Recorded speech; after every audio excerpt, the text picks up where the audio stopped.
Tracking employee training in Titan. Within Titan, you're able to define training and then associate that training with a specific employee.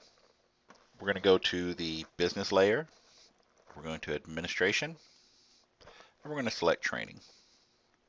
Note that there are two basic types of training in Titan. There is analysis training, which is training specific to the performance of a specific analysis, and then there's just general training. So for example, the ammonia demonstration of capabilities would be an analysis type training. Proper use of a fire extinguisher would be more of a general type training. Let's open the ammonia DOC training, and you'll see the first thing it's going to ask us is, how do I want to treat this? We're going to say it's analysis training. So it comes up with our analysis training here for the ammonia DOC. There are certain things we're going to fill out about our training, whether it's required. And what this means is this training is required in order to perform this analysis. See this analysis on a work list, create a batch with this analysis. An important note here is if you are going to use the required, there's also a setting in the configuration editor that needs to be set as well. For our training, is it recurring? Meaning, in this case, every 365 days it's going to expire and you need to be retrained. Is it scoreable? In this case, we set the maximum score is 100, and you have to have at least a 90 to pass. We're going to work our way through the tabs. Training courses. You can define training courses within Titan. So here's the training course associated with this analysis training. The trainer employees. Which of your employees are actually certified as trainers within this analysis? Employee type trainings. What are the types of employees that need to have this training? In this case, an analyst needs to have it. Now we're going to come back to the employee effective trainings in just a minute. There are exempt employees to your training. So for example, our two trainers are exempt from having the training required. What analyses methods it covers?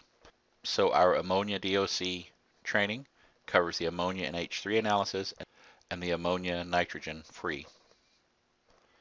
You can also do things like associate documents, put notes for the training resources, and this might be a link to a web page or another resource for the training.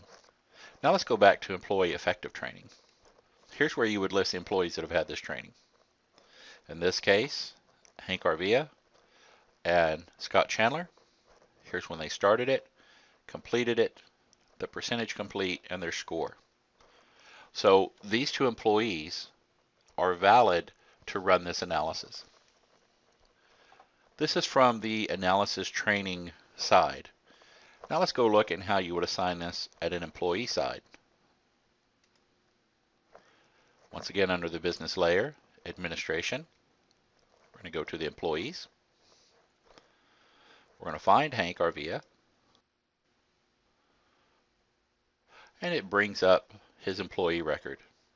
One of the tabs that's part of his employee record is the training tab. Here we can see that he has the ammonia DOC training, but he also has a few others here as well. If we want to create other training directly under his employee record, we'll click Create. We need to select the training that he had. Say he was trained on the fire extinguisher, who the trainer was, the specific course associated with the training, and the status of the training. We're going to go ahead and say that Hank completed this. 100% complete. It doesn't require a score of the training, so we're going to call this good. We're going to save and close. So that is how I would add training from the employee side. So two ways to do training. You can go to the training, add the employee, or go to the employee and add the training.